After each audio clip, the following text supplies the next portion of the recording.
બોર્ડની પરીક્ષા હોવાથી વિદ્યાર્થીઓને હાલાકી વેઠવાનો વારો આવ્યો છે તો જંગલેશ્વર વિસ્તારમાં રહેતા વિદ્યાર્થી અને તેમના પરિવારે ન્યૂઝ 18 સામે પોતાની વ્યથા વ્યક્ત કરી છે।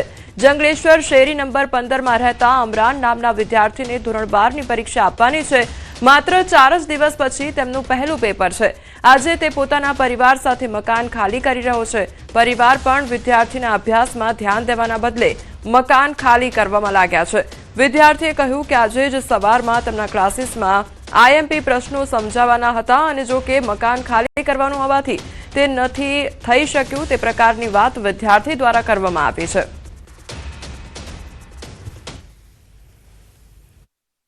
एक तरफ जंगलेश्वर विस्तार है ते खाली करवामां आवी रह्यो छे तो बीजी तरफ आज विस्तार में अरमान भाई नामना व्यक्ति आज विद्यार्थी है जेमने 12मानी परीक्षा है तेओए अत्यारे मकान खाली करवू के वाँचवू ते तेमना माटे एक प्रश्न है। शुं कहो अत्यारे तमारा माटे शुं समस्या है? अत्यारे वाँचवू ए खूब अघरू बनी गयुं छे। आज सवारे क्लासीस में पेपर हतुं तो पेपर देवा पण न जवानुं। मोस्ट आईएमपी पेपर हतुं साहेब अमारे बधुं कहेता हता के तो एमांय न जवानुं रीडिंग में नहीं जवातुं અને પેપરમાં વાંચવામાં તકલીફ પડે છે। અત્યારે તમે જોઈ શકો છો મેં મકાન ખાલી કરી મકાન 12મું કોમર્સ છે। 26 ફેબ્રુઆરીથી મારે પહેલું પેપર છે ઇકોનોમિક્સનું પેપર ચાલુ થાય છે। અલગ અલગ સ્કૂલમાં પેપર દેવા જવાનો વારો આવ્યો છે।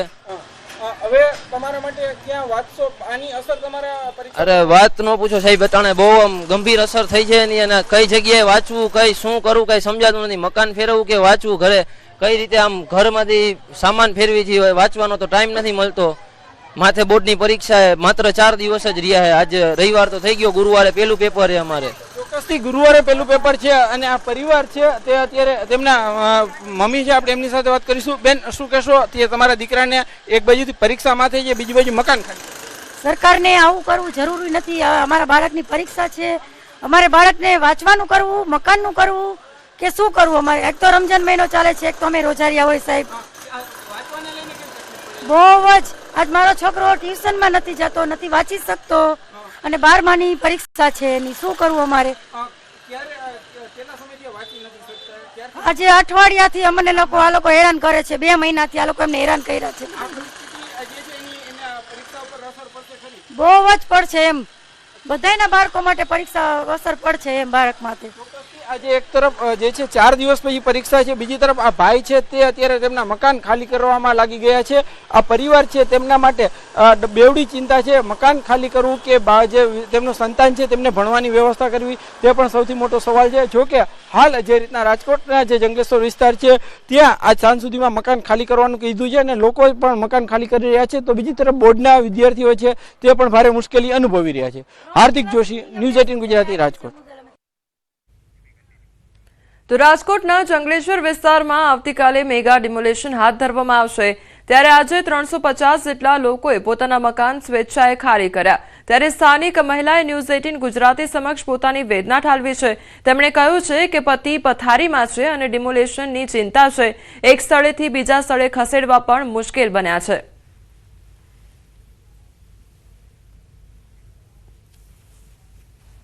મારા ઘરવાળાના આંતરડાનું ઓપરેશન કરાયું છે, હજી એક આંતરડું બહાર છે। જો અમને તકલીફ આવી છે અમને તમે મહેરબાની કરીને એક ક્વાર્ટર આપો તો સારું। અમને ક્વાર્ટર દર્દી માણા માટે એક ક્વાર્ટર તો અમને આપો તો અમે અમારી જગ્યાએ વયા જાય। અમારું એને પરિસ્થિતિ સમજી જો ભાઈ, એને અત્યારે અમારું ટાઈમ એને કાઢવો જો કે આ દવાખાનું છે, ઓપરેશન છે, આંતરડું બહાર છે।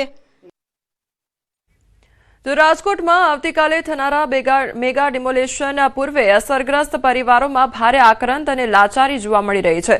વર્ષોથી જે ઘરો રહેતા હતા, જે ઘરોમાં લોકો રહેતા હતા તેને પોતાની જાતે તોડવા પડી રહ્યા છે। ત્યારે મહિલાઓ પણ રડી પડી હતી અને સ્થાનિકોએ રડતી આંખે પોતાની વ્યથા ઠાલવતા જણાવ્યું હતું કે હવે ક્યાં જવું અને આગળ શું કરવું એ સૌથી મોટો પ્રશ્ન છે। આ પરિસ્થિતિમાં નાના બાળકો પણ પોતાના પરિવારની મદદે લાગ્યા છે અને લોકો ભારે હૈયે સ્વેચ્છાએ પોતાના મકાનો ખાલી કરી ડિમોલેશનની તૈયારીઓ કરી રહ્યા છે। હા, મારે હૃદયમાં તકલીફ મને થવા દબાણ થવા માંડે છે। અમને બહુ જ તકલીફ છે, અમને કોઈ મકાને નથી દેતા। અમે બધી વાતે હેરાન છે, ખાવા પીવામાં ધંધા પાણીમાં બધી વાતે અમારે કાંઈ નથી રહ્યું અટાણે। બહુ હેરાન છે અટાણે। હા, રોવાનું નીંદરે નથી આવતી અમને। શું કરીએ હવે, બહુ તકલીફ છે। ક્યાં જવું અમારે ક્યાંય આશ્રય નથી। આ અમે કેવી રીતે આશરા કર્યા છે, કોક આગળ પૈસા લઈને વ્યાજવા લઈને કર્યા, એ અમારે મકાન જાય હજી દેણાય નથી ભરાણા, અમારે ક્યાં જવું, અમારે કયો આશરા વયા જાય છે, અમારે શું કરવાનું હવે? બહુ તકલીફ છે. 3 દિવસમાં કહી દીધું છે ખાલી કરી નાખજો, 23 તારીખે કે ફાઇનલ જ છે, તમે વયા જજે તમારું સરસામાન લઈને. હા મેં તો કરી નાખ્યું, નથી મળ્યા, શું કરવાનું હવે? બધાને બહુ રોવાય છે, રાતે નીંદર નથી આવતા, દીધે કોઈ ખાધા નથી સાહેબ. અમે ના ખાવાનું નથી આવતું, નીંદર નથી આવતી, અમારે શું કરવું? ક્યાં જાય? મારે તો દીકરો નથી, મારા ઘરનું માણા કરે મજૂરી, અમારે ક્યાં જવું?